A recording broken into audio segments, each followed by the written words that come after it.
right-wing comedy, and I hope I'm going to say it right now, is as funny as cock cancer. Like, it's just.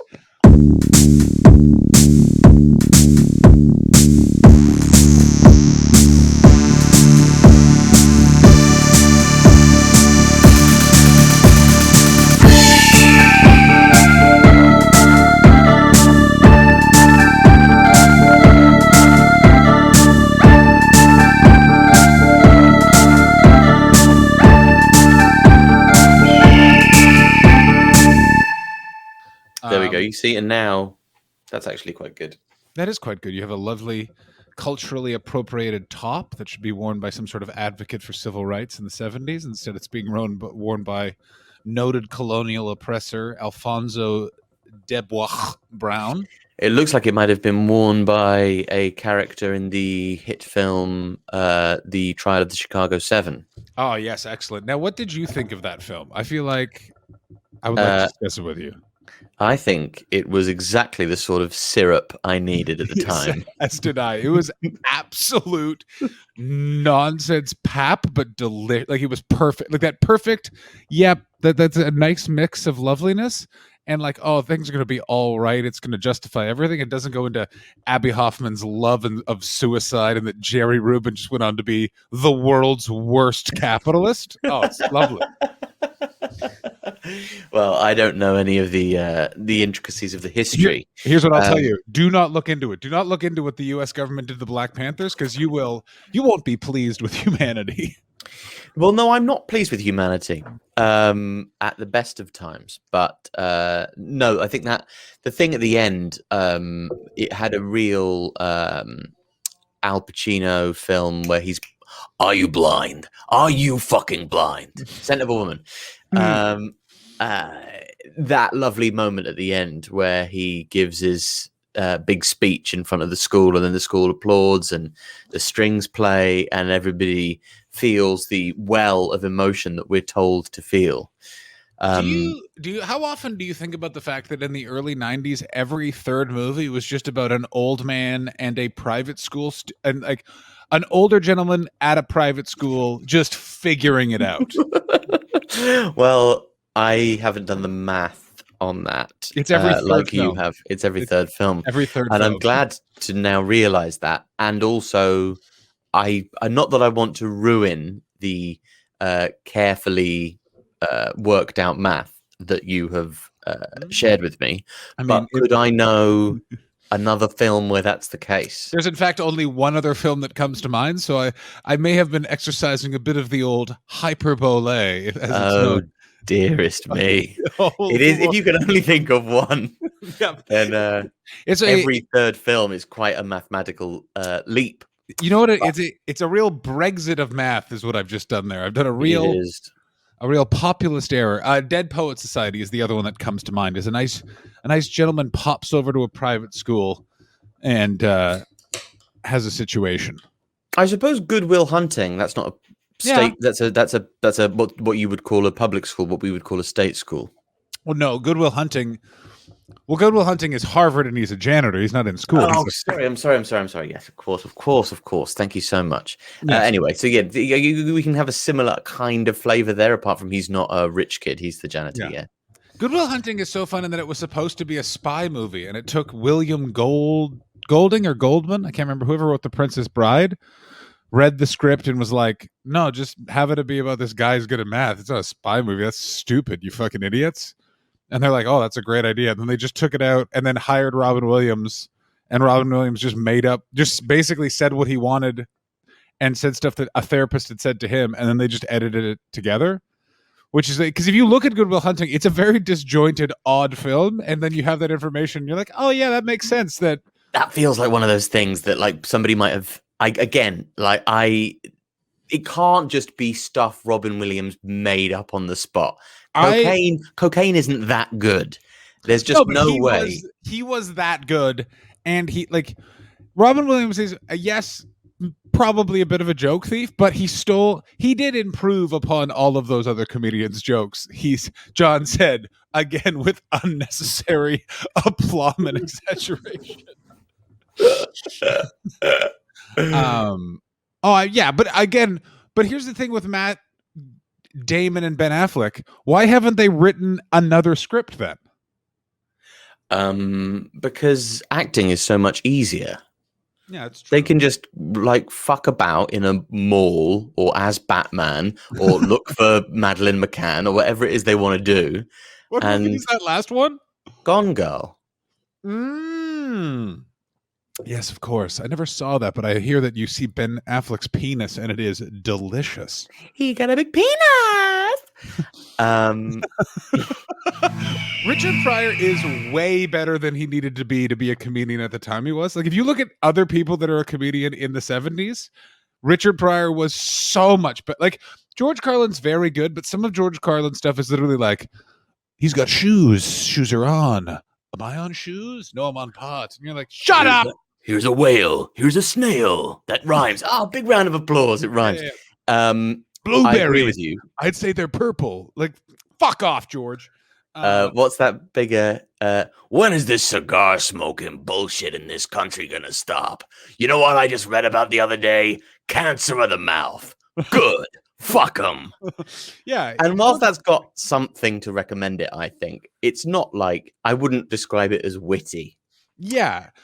While Richard Pryor, the fucking fact that he walked out and went, there's been a lot of jokes made about me, and then he lights a match and goes, there's Richard Pryor, and throws it into the crowd. He's one of the, like, just even the way he does it, oh, he's so fucking good. Yeah, comedy ages so badly. Except Because it's a very I was thinking this when watching Twitch the other day, which was a medium, a game streaming medium that has now become a streaming medium, and thinking that it's so new that everybody's basically awful at it. Nobody's worked out how to be good at it yet. And we will, when you first start doing anything, then we look back in 20 years' time at how it was done. You go, my God, how that was sort of basically unwatchable, wasn't it? And that's what I get from like watching a lot of Twitch. And some, you can lose yourself in it, or have it on in the background, and you like the person whose company you're in. I often have you on when I'm cooking. But I sort of feel the same way about stand-up. It's so incredibly new when compared to other forms. I suppose if you take like the dramatic form has existed in theatre for thousands of years. It is. The thing also with stand-up is, particularly now, there's also a giant, because of the internet, there's a giant smashing of forms. And I, not to suck my own dick, because they won't let me have that surgery, but I am in a unique position in that I started in North America and then went to Britain at a time when they didn't really sort of join. They now do. It's all the fucking same. But before, literally, stand-up in North America was usually a white dude in some form of jacket saying what he felt was the truth, but usually involved some sort of sexual assault reference. And then you'd go over to England and it was a guy talking about marmalade excessively. Like, there was a time where American stand-up comedy was a man in a leather jacket just going, that's right, motherfuckers. And then British comedy was someone doing this. I'm a griffin made of marmalade. I'm a griffin made of marmalade. And now they're together in that the British person is wearing a leather jacket going, I'm the marmalade of truth, bitch. It's wonderful. I love the melding of it all. Yes, I took this girl back home. We went to Kensington Roof Gardens, some club on a roof. It wasn't that posh one though. And yeah, I was going to say, 18-year-olds, I don't feel like are at the Kensington Roof Gardens. No, it was one in like Leicester Square, so it was like pig roof garden. Yeah. Come, man, roof gentleman. And we were dancing to 50 Cent's PIMP, and she was looking at me very intensely throughout the whole thing. And I thought, oh, maybe this is how she's telling me she likes me. She was Swedish and she worked on Topshop shoes. And I'd impressed her because every time we had to sell an 18-year-old a credit card and get them in debt to Topshop, which was we got really incentivized to try and do that. We had to phone in the credit card application to the call center. And every time we would try and do the phonetic alphabet, I would be incredibly irritating down the line. So I would go, E for I. Go ahead. P for pterodactyl. See, if I'm on the other end of that line, I want you to get a variety of answers, but hearing about it is wonderful. Well, of course, of course, of course. Anyway, I always enjoyed when my mom would do the phonetic alphabet because she would use names, but sometimes, but like very odd. I just remember she once said Elmo. What She is also he? she once Echo. Oh, well done. She also once said, I remember this, K for Catherine, which could also be C, which is that's a real mind fuck, that one. Oh God. Yes. No, you need to stick to the actual thing, don't you? Yeah, but if you also know the phonetic alphabet, if you know like Echo, Libra, Hotel, Oxymoron, you're no friend of mine. I don't want No. That's absolutely true. I don't like anybody that knows that sort of thing, or that have alpha. dedicated their mind to that sort of, unless they have a kind of a learning, not difficulty, but I mean, sometimes autism can be a learning boon and a benefit, can't it? Speaking as someone who definitely had surgery conducted by someone who at least is on the spectrum, and if not, is fantastically autistic. Yeah. And wonderful. There was no emotion, no here's what we're doing, and we'll be doing it exactly like this. And there's no questions. I am the surgeon. You are the meat. Now lay on the table, meat man. I like the idea of being referred to as meat man. Yes, of course. It was wonderful. Very possessive. It's quite, I imagine that would be masculating. Yes, as a man who would say he's a switch when it comes to that sort of activities, it was lovely to be solidly a sub to the Dom surgeon. His scalpel was his strap-on was a scalpel, and my shoulder was my butt. Anyway, you're at the garden. You're at Pig Gardens Manor with a Swedish shoes lady. Oh yes, and anyway, we ended up going home together, and she was so beautiful that I wanted to introduce her to my mum, even though she was. Before you fucked? No. I didn't wake mum up. I'm going, mum. Hello. Hey, she's. Don't worry, my mom's on dead ringers. Mom, this Mommy. girl was. And mum,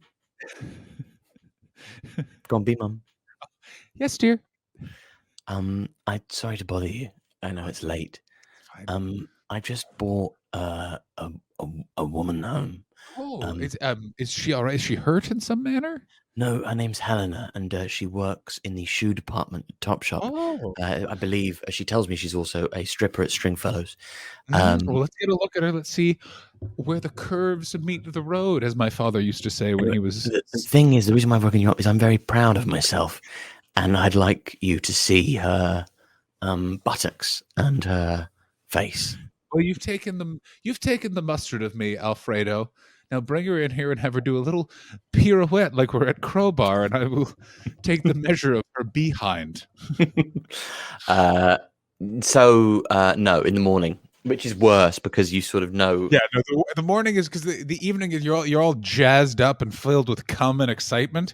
You look at yourself in the mirror and go, there he is right there. There's the guy that won the night. And then in the morning time, you're going, someone took up far too much of the bed, I feel. And also, good God, I have to talk to someone now. She was lovely. She taught me the Swedish. It was actually the Finnish Eurovision entry, but it's in Swedish, and it went "Vem du, vem jag, livande kirada," which is Swedish for "Who are you? Who am I? Living in charades." Oh, I really like that you've got an American flag behind you as well. I kind of want to get a Union Jack. Oh, that would be lovely. We could really confuse the fuck out of everyone. Would think we were quite right wing. Yeah. Which I'm enjoying so much that Trump is in his fucking hole now, just being a little boy. And granted, there's 70 million of his supporters still in this country that I live in, but whatever. Just because it's just so fun. You can pretend to be right wing again. You can, classically hang the American flag. It's quite lovely. I would like his humiliation to be a little bit more public, but I mean, we haven't gotten through the trial yet, and also he is going to die soon. What's that knocking? It's me hitting the back of the Oh, wall. good. Okay. I just couldn't tell whose house we were in. Your microphone sounds good, by the way. I know. I switched back to this one and I locked it. Here's what I wanted to talk about. So, Alfie, what were you like as a child? Not as in Like, what were your? Do you remember being a happy child, a confused child, those sort of things? Do you know what? I'm laughing because I'm going to have to say something quite sad. Oh, lovely. But when I think about what it is to have depression and what depression means to most of the adults who I speak to on the subject, the time that I truly felt my most depressed and hopeless were my school years. I The fact, completely empathize. I look back and go, in this very weird way of, if I have children, I have to, by law and moral cadre and everything, send them to school.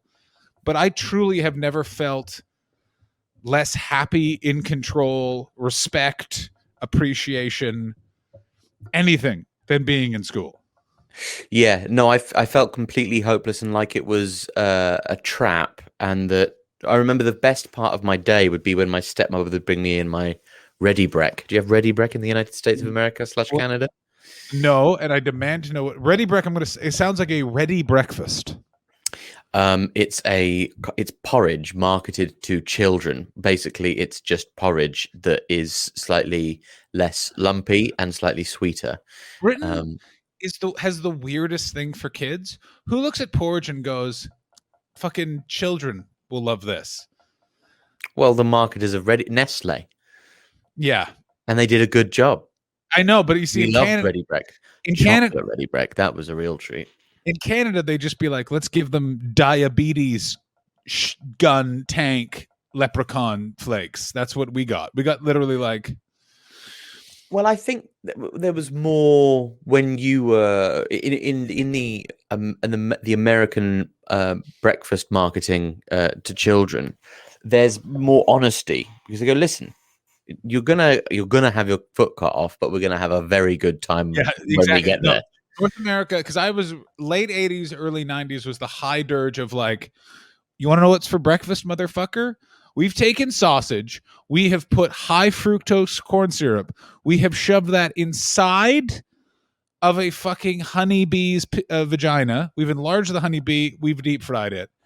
And it's called Captain Planet America, motherfuckers. And it's 80 million calories a mouthful. Have a great time. Whereas ours would be called fruit and loveliness, and it would also kill you. Yeah, but this is the thing: is Britain tries to kill you. Britain tries to kill you as soon as you're an adolescent. Like North America, they're trying to get you as a kid. Like they're giving you sugar and a lot of doubt and really fucking with your brain. It seems like in England, it's like, what are you, 14? Time to give him the both high alcohol, high sugar, and then let him just near train tracks, and we'll see what happens. What's the booze culture like amongst like 13-year-olds? It's very much, you need someone to have a liquor cabinet. Here's the booze culture in North America: is you drink you're the bad boys if you're drinking at 13. But I also grew up in the capital of Canada, which is across the bridge from Quebec. And all of the liquor stores, or dépanneurs, so corner shops off licenses, do a excellent line in not checking IDs. So you'll see it all the time, is you'll see kids going on bike rides across the bridge, and to people passing by, oh, they're getting some exercise, or they're smart and realize literally at the first thing you hit on the other side of all of those bridges going into Quebec are liquor stores where they go in, purchase booze, cycle back, and get drunk in woods. But it's very much not socially acceptable for the most part. There'll be one parent that's always like, if they're getting drunk they're gonna get drunk anyway, they might as well get drunk here. But you look back and you're like, oh, you just hated yourself, didn't you, madam? So it's very unaccepted. I remember when like my elder brothers would have like little hip the bottles, not hip flasks, but those hip flask shaped bottles of vodka, the small ones that you can fit in a back pocket of Smirnoff, and to drink it to get drunk, and then feel that sort of warmth and the hot sort of fuzzy, confused, rosy cheeked fucking silliness that you feel when you're in your mid-teens and you you get drunk. I haven't really lost that with drinking. I still like 2 drinks in, and this is fun. We're being mischievous and silly. We're gonna let's go. We can't smoke anymore, so let's go stand in the smoking section with the real fucking cool people and talk about all the fucking idiots in here. Oh, what a wonderful time! I feel very blessed that I don't have that like need or want. Like it's always a fun celebration. I love it.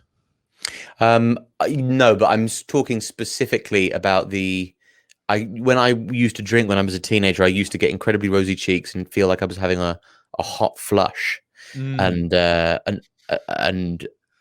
feel almost giddy and get prickly heat, and not be able to kiss my then girlfriend because I felt so. Is that true? Well, I also didn't want to because I hated her. Oh, really? I also had a girlfriend when I was a teenager that I wasn't a big fan of. That's an interesting thing to confront where you're like, why? Well, for me, it was just like I was just excited that someone showed interest. But looking back, it was just you move on, buttface. Well, I think at that time you're attracted to somebody being attracted to you. So then what you do? Oh yeah, only at that time. Well, I think that's probably all you look for. Yeah. Whereas now that you would at least want to have some, you're trying to work out what you're attracted to. So you'll go, right, well, let's be boyfriend and girlfriend. And then I'll sort of suss out who the fuck you are. Yeah. And whether or not that means anything. Because I don't know who that is. Yeah. And who the fuck am I, of course. But that you're not really processing that sort of information. You're just going, I'm going to listen to Feeder and, I'm going to listen to Yellow Card. Right. Yes, the band that heard ska and went minus the horns plus a fiddle. Were we talking about social media output yesterday? I don't believe we were. I think we may have been talking about it off mic. You know how you do. You know how you very rarely now have those conversations that aren't podcasts. I try and avoid them with every turn, but I think we were having one of those.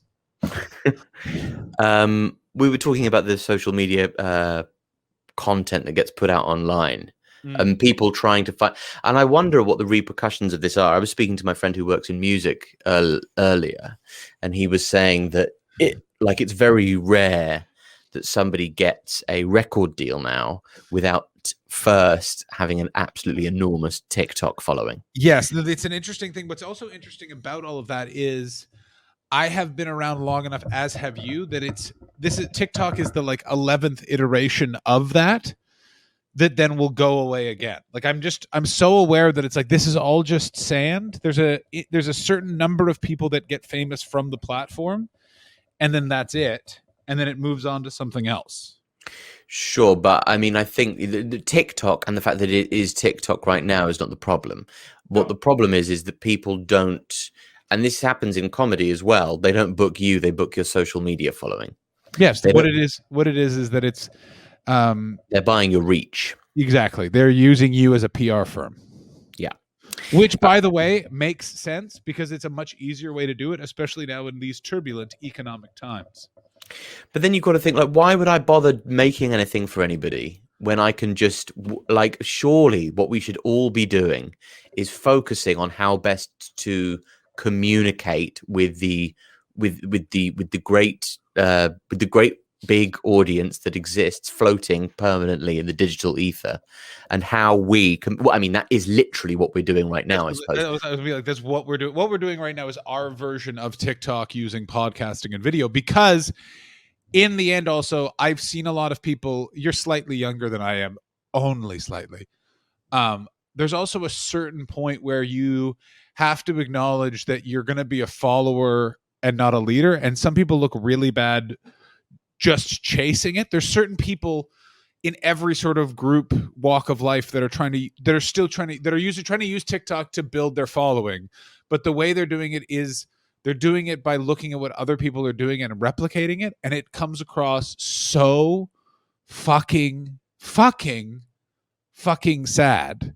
in the same way that the high dirge of people right now also trying to replicate Joe Rogan's podcast, Glenn Beck being one of them, by the way, of getting on semi semi-literate intellectuals to say absolute bullshit and then getting on people that know how to hunt, it comes across as so fucking yucky.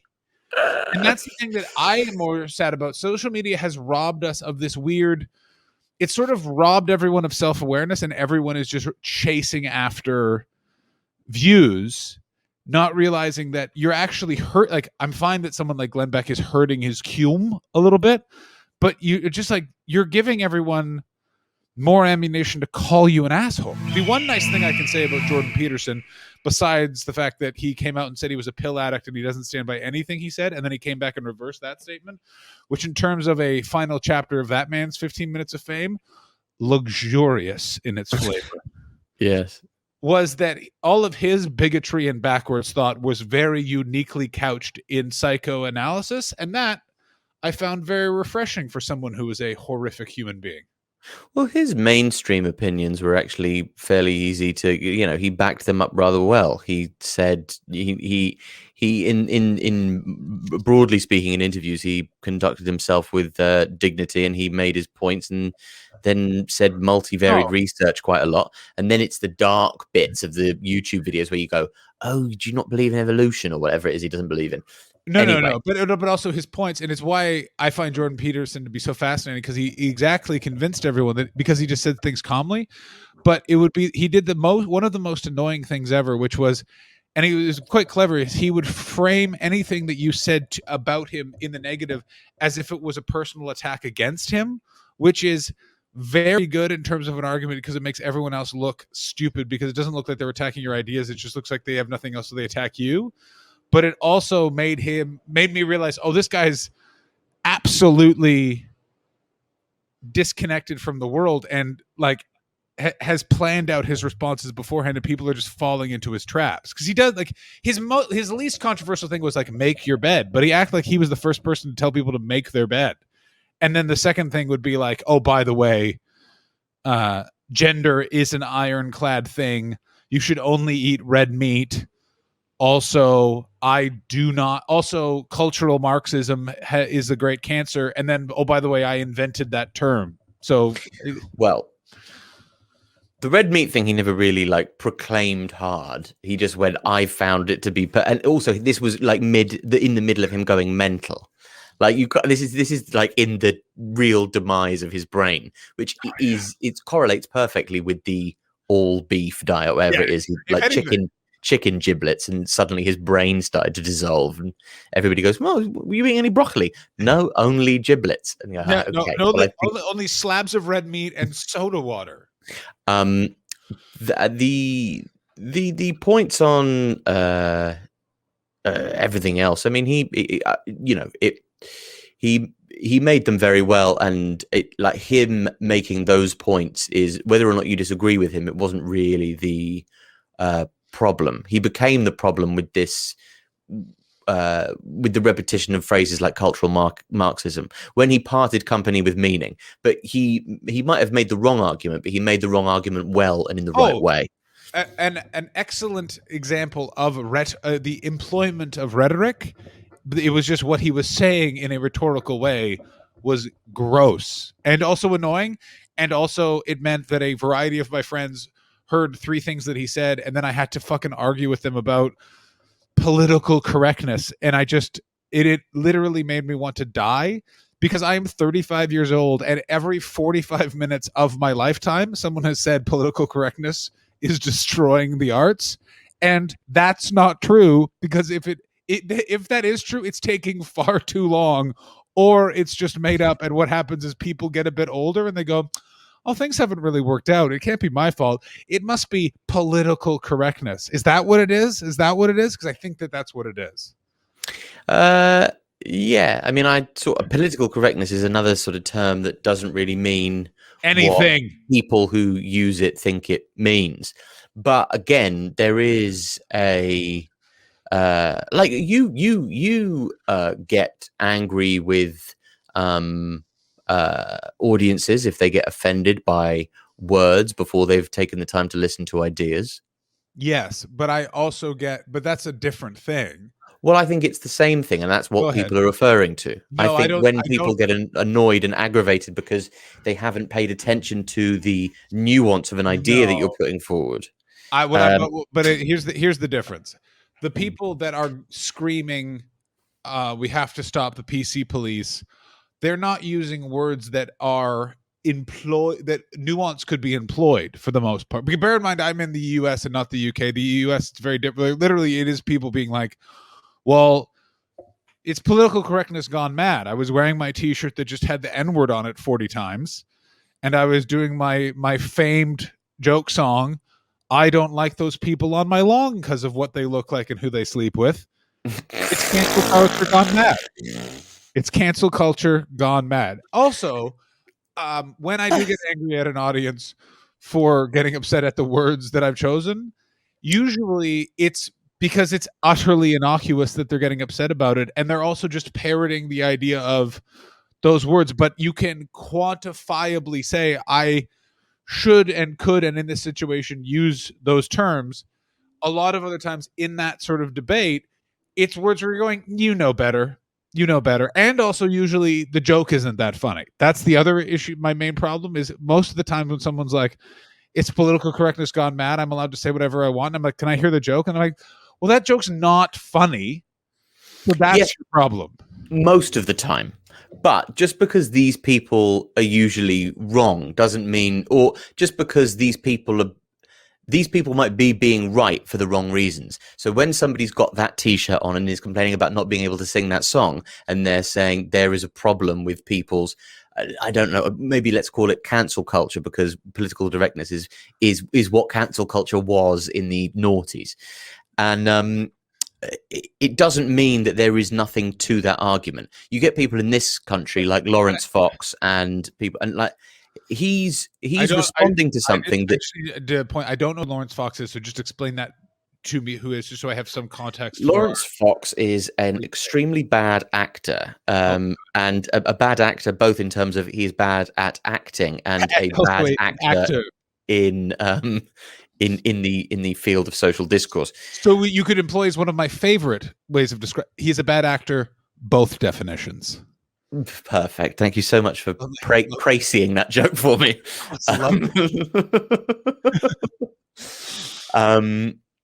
He was married to Billie Piper, who is a charming woman who was in a brilliant TV program I love. I hate Susie. Sorry. Anyway, he was Doctor Who. She was also in Doctor Who, I believe. Sure. She was, yes. She was, right? I'm thinking of the right person. I'm pretty sure she was, yeah, but I've never seen Doctor Who. Of course. What is it like? What's the weather like in your ivory tower? It's just a bit muggy. Go ahead. Yes, tell me more of this. Thus far, Lawrence Fox. He's a dildo, and he was on Question Time, which is a program we have in the United Kingdom where about they get a presenter, 3 politicians, 2 journalists, and a comedian, or somebody from the arts. And he was the somebody from the arts.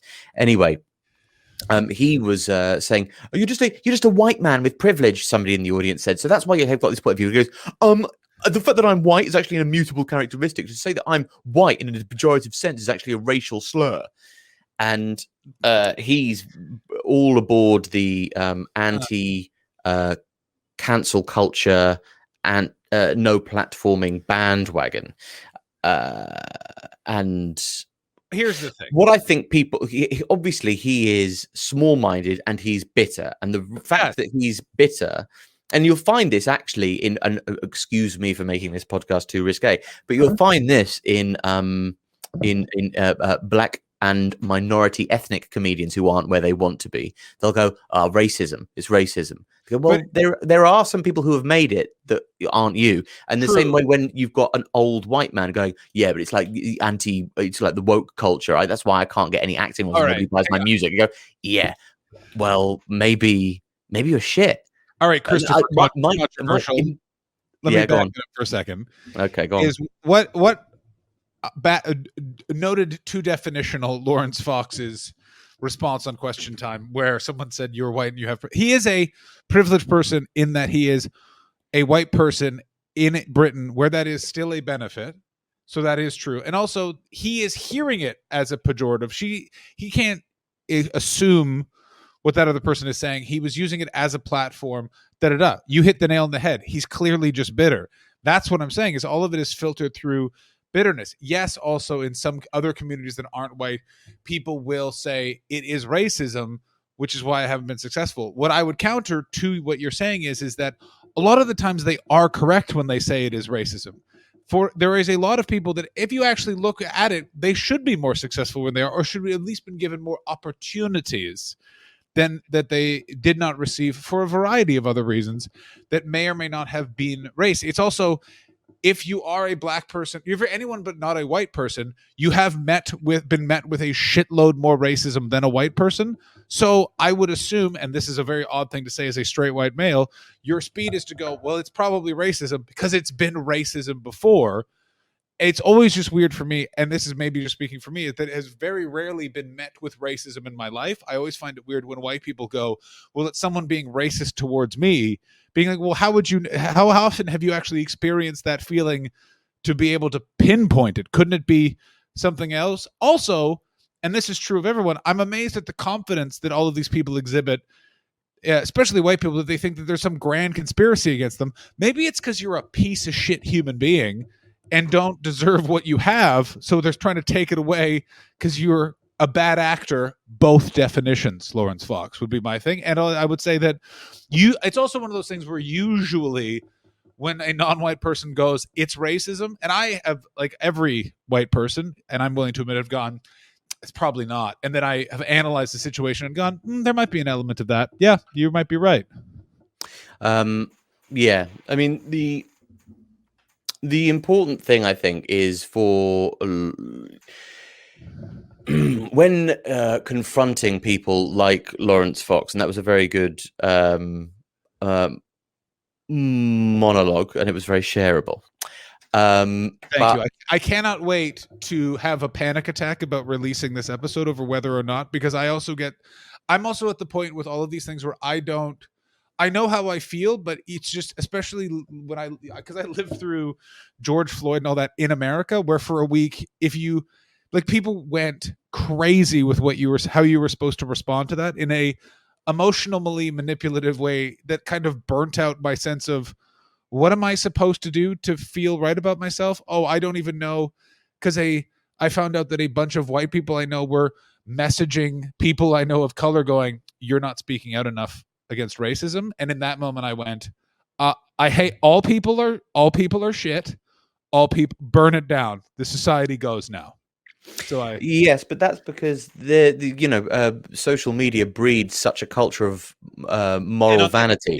On this, I will absolutely agree with you. Is that everyone uses social media like it is society, and it reflects back exactly what people want to dislike in society. And the effects of this and the murder of George Floyd, whilst we were in lockdown, were multiplied because we couldn't have interactions with each other and talk to each other about it, to try and because how do we work out how we feel about things? Well, we speak to the people in our community and we flesh out our ideas through communication. This is how we've evolved to communicate, learn, and figure out what we think about things for thousands and thousands of years. I just want to stipulate, as we get into this deep intellectual conversation that I'm enjoying for the listeners, just be aware, the people having it are a gentleman with a theater degree and a man who was fired from Topshop. So if you're going, there's some holes in their intellect, yeah, so go fuck yourself. Back to you, Alfie. The experience of that horrible time, that murder, and what we felt about it was stymied slightly, and when we were trying to work out how we felt, because we had to feel it rather than with each other through social media. So rather than working out how we felt about what was going on, it became a performance, and the community was a false one. We mistook Twitter and social media generally for a real community, which meant that our response to it was necessarily performative. See, And I think you'll find that point is a fair bit better than most of the fired Topshop alumni. I will say that was top 5% Top Shop fired alumni points made about social media as it retains. Do you have a Topshop equivalent for the United States of America? Just so everybody. Yes, Top Shop. I thought there was just one in New York. It's dead now anyway. But or 20th century or 21st century, whatever the fuck. It's a shop. It's just okay. If you it's a don't shop know, where teenagers buy clothes, fashion clothes. Yeah. Anyway, but what was more interesting about going through the George Floyd and the BLM rise in the States was you had exactly what you're talking about, is this social media vacuum of how everyone is telling each other how you're supposed to feel. And then in Los Angeles, you had people protesting rightfully against it. And then you had noted fascist fuck pigs, the Los Angeles Police Department, attacking families on both sides of my neighborhood on Saturday afternoon. So it also it was this very weird thing for me of going, I'm on my roof and I'm smoking at the time, trying to just go like, what the fuck is going on? And then seeing 18 different police helicopters circling around my neighborhood and the entire city setting itself on fire and going, oh, everyone else is reacting to this in a certain way on social media. And I'm now about to live through you can't leave your house because of a police enforced curfew. My neighborhood might be about to be burned down because of what's going on. So it was also this dualistic thing of, I'm seeing all these people doing all sorts of stuff. And some of the stuff that I was reading and how people were reacting, I'm going, it felt so performative.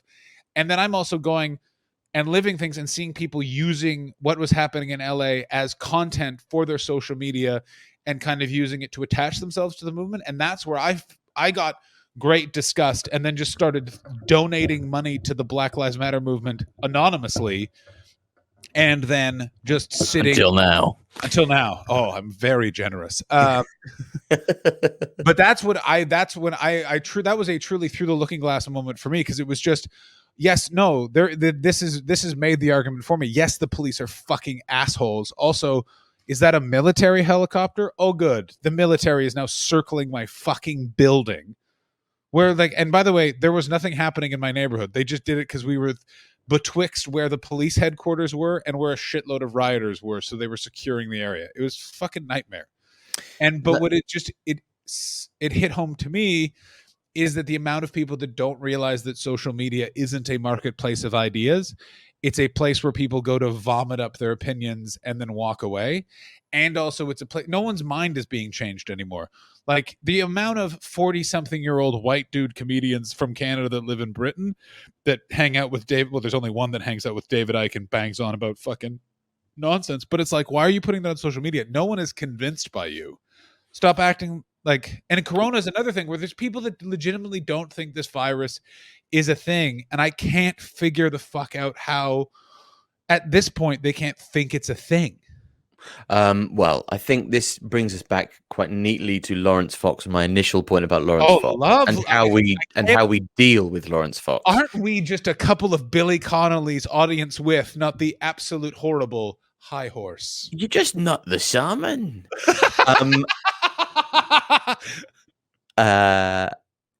Is that nobody ever had their mind changed by being told they were a cunt? Nobody. It's never. You don't manage to berate people into a conciliatory mind change, and it's also very difficult to approach them softly. But you at least have to, in order to defeat somebody's argument, you have to construct it in your own mind in as good faith terms as you possibly can. So if this person who I disagree with, what would it be like if they thought everything they think for the right reasons, and then how would I defeat them? And that has to be your set point, because there's just no point in it's very, very easy to say it doesn't help anybody to go I can completely understand why any women on Twitter would want to go, ugh, so many men in my mentions, and ugh, guess what a man did today, and ugh, like I hate all the men, because they're all it's all men replying to her and going, fucking hello. I don't think you meant spelt that right. How Or I shocked were know a you? good sausage dog place in Come on. wherever. How shocked were you, by the way, that so many women just get unsolicited dick pics on social media? I had, Jealous. I mean, of course, so many delicious things to look at, so many things to compare. Well, Um, that's what's up with pubic hair these days. But yeah, but continue with your point. so my What it's you're, hard what to remember actually where I was.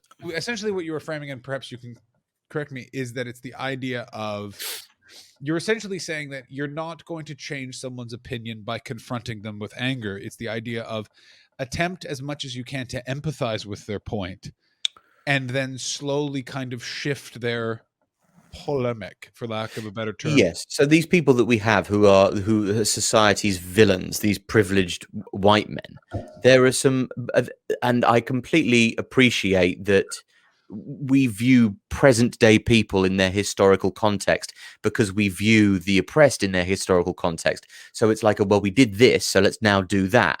And it's like, I can completely understand what just because I can completely understand because you're completely justified to do that, and because it's absolutely a natural and understandable reaction to what you've experienced, doesn't mean it's the solution or the right thing to do. Yeah, I see from where you I see where you're coming from. It may not be the solution, but it is something. Do you understand? Like, it's also one of those things where it's something they've tried. Those communities forth which have been shat upon by people have tried other approaches to be heard.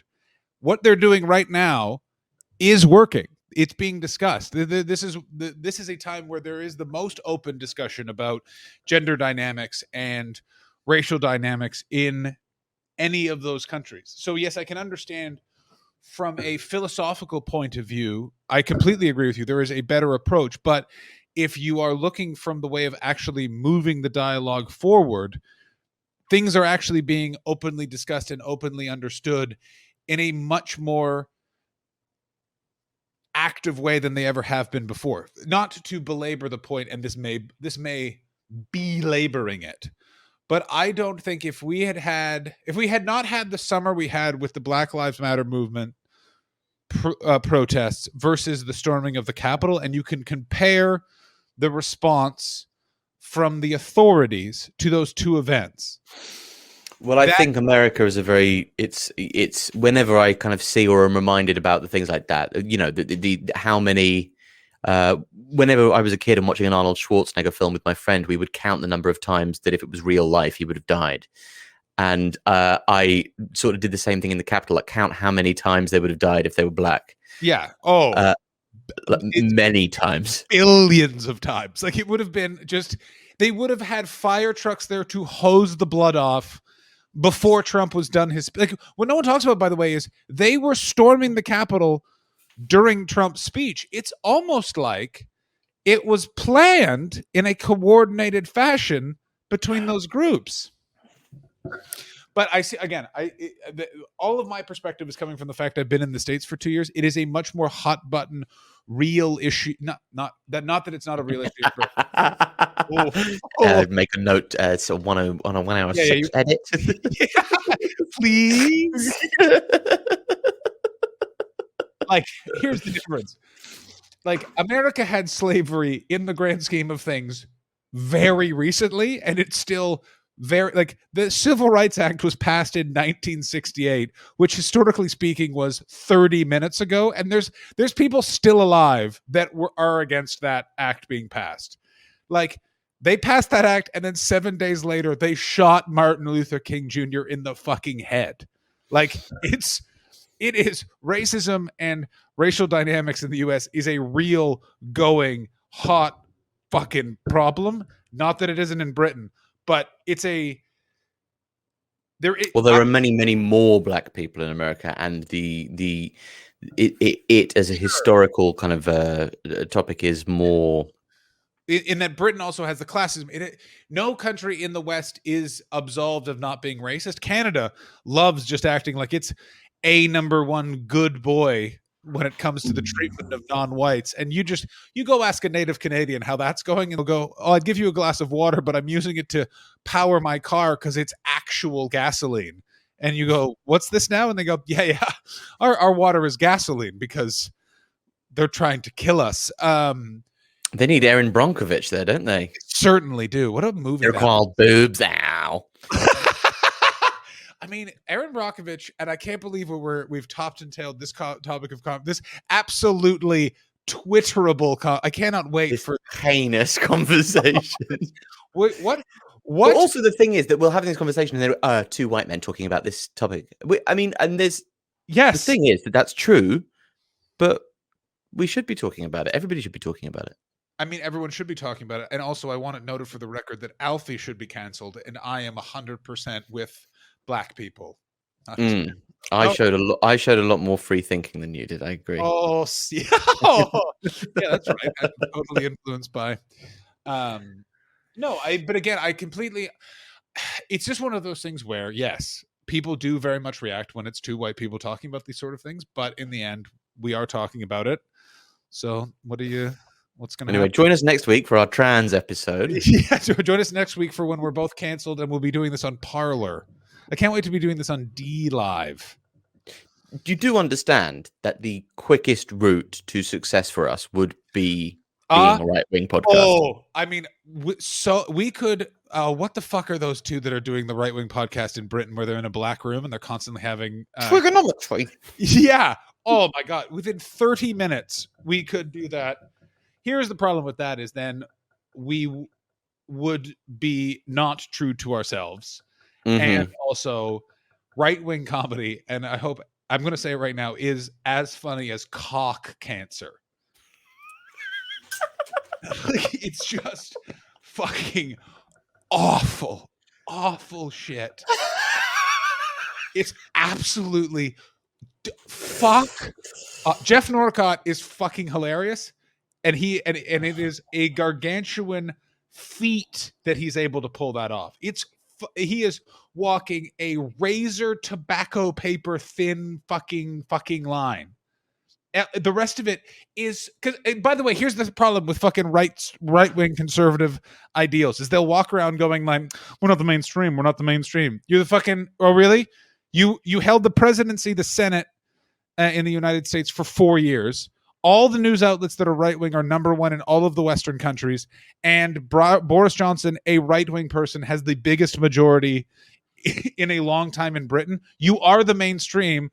Being the mainstream top of the heap, even if you keep saying you're not, is not funny. You won a Brexit, so the people that didn't win a Brexit get to make fun of the people who won a Brexit, and you don't get to be butthurt about it because you're just like, well, it wasn't about racism. Yeah, it was though. It was. Well, you can't call me racist. I can call you an elephant. You're an elephant. You're an elephant pig fuck. How about that? I say what I like, and you have to fucking take it because you're a freedom of speech warrior, aren't you? Well, I like Nick DiPaolo. No, you don't. I like Nick DiPaolo 10 years ago. I don't like Nick DiPaolo now. Trump won. What are we saying here? Oh, Nick DiPaolo. Nick DiPaolo, when he did the roast, was great. Nick DiPaolo now is just like, I just want to let it. Nick DiPaolo is every single one of my neighbors growing up. When I go back to the neighborhood now, that were so nice, but like said like one off-color thing when they were in their 30s, and now they're like, I'm in my 50s. It's over. Let me tell you who I don't like: the Jews. And you're just like, really? Well, there's probably an element of that always bumbling underneath that he went, well, I probably am just being a bit mad, so I'll just keep it to myself. And then he went, oh, maybe it would be great for marketing purposes if I slightly embellish maybe what I believe about politics. I mean I don't think he's embellishing it. I think that's what he is always like. Again, Donald Trump almost became the president again. Like, those people do fucking exist.